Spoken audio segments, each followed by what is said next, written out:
Hi, this is Rochelle with eXp Realty. This is a video about home inspections. So before I get into it, please like, subscribe, and hit that bell notification for new videos. So a home inspection typically is not required for a property to close. Now you have to check with your lender if this is a transaction that is going to be financed, but typically, it is up to the buyer to elect for a home inspection or not.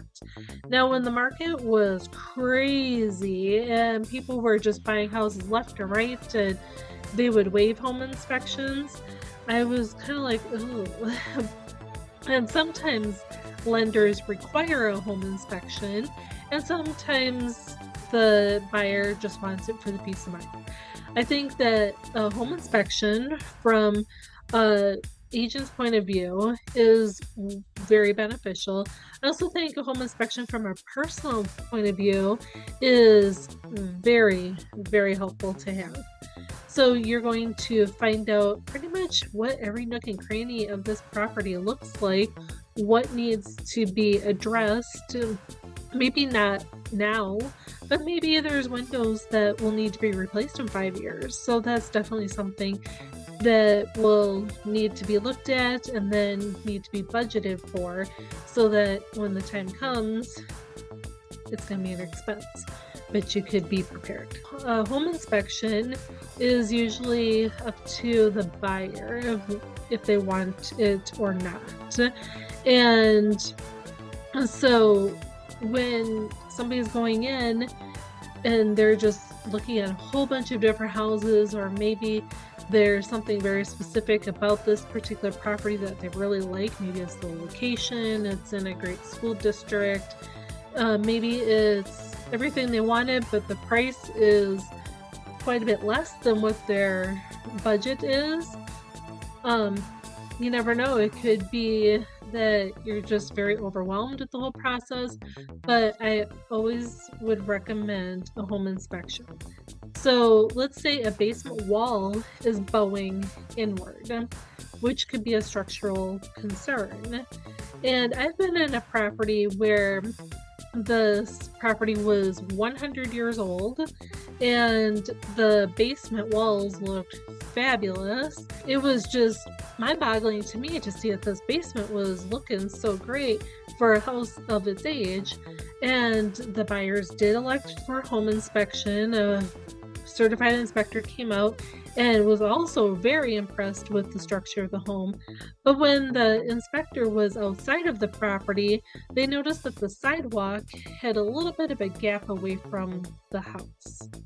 Then going into the basement, meaning the inspector, was looking at the wall that was connected to where the sidewalk was outside. And that inspector did have to look closely and did have to study very hard, but they did notice a slight bowing inward of that basement wall.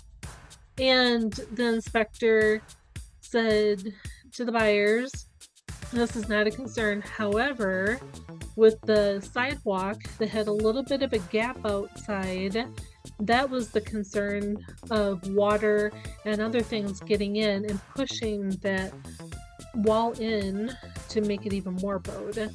So actually, it was the sidewalk outside that needed to be addressed.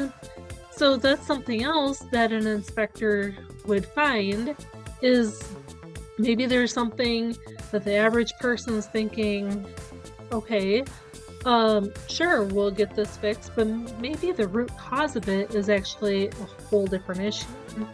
And that could also be a whole different budget. So that is why I really recommend a home inspection.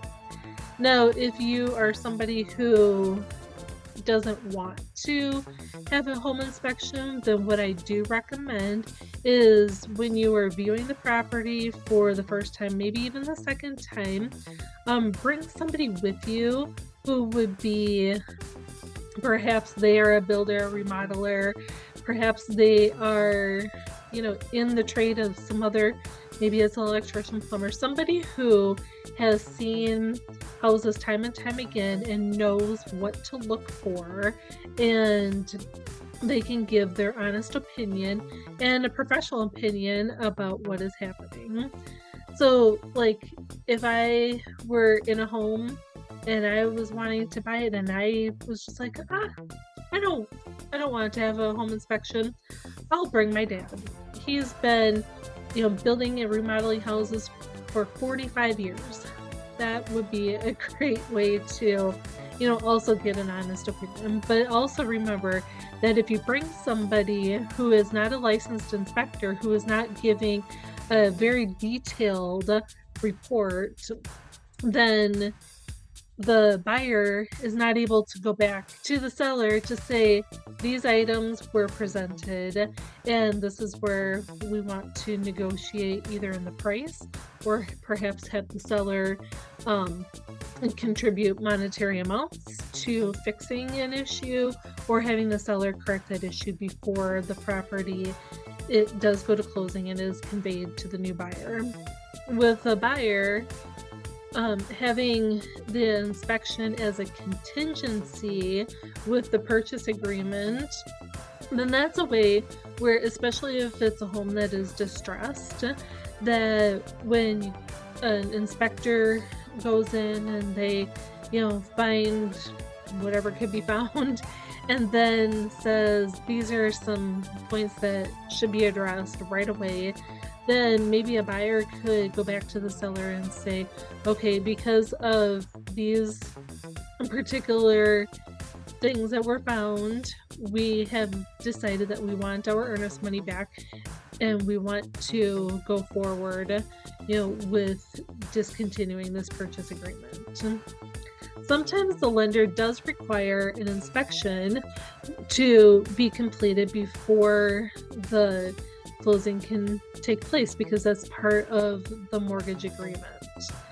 Sometimes the buyer will then have to think, okay, so now the inspection is required, which will be X amount of dollars, which is something then that the buyer will have to think about.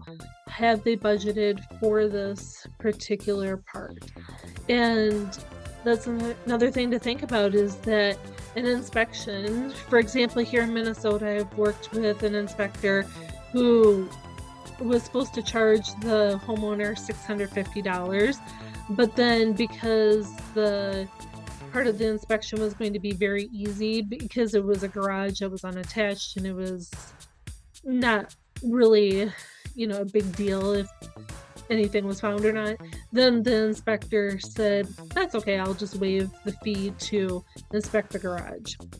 And so sometimes inspectors also have added expenses if you want a radon test, if you want the carbon monoxide testing, just things like that you want to know, you should know, hopefully are not part of the home, but things that should definitely be considered, especially in older homes, especially homes with lead-based paint. So that's another thing, with a home inspector, ask if they are able to test for lead-based paint, because lead-based paint is probably going to be found in homes that were constructed before 1978. So if somebody were to eat a lead-based paint, that could become toxic to their system, which is why the lead was discontinued out of lead-based paint, and why it's a good idea to be testing for lead-based paint. Also, something else to be a good idea to test for would be asbestos. So asbestos has been known to cause cancer because asbestos has like these prickly pieces to it, which then will enter into somebody's body and then get stuck because it is prickly.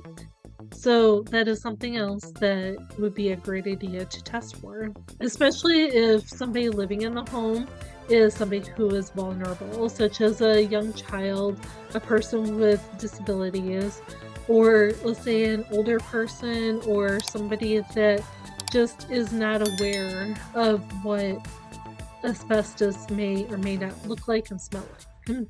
So for home inspections, like I said, it's a great idea to know exactly what you're getting into. Most of the time, the home inspector will come up with a very, very detailed report with pictures. It will give what something should look like, what it does look like, what it would take to repair it.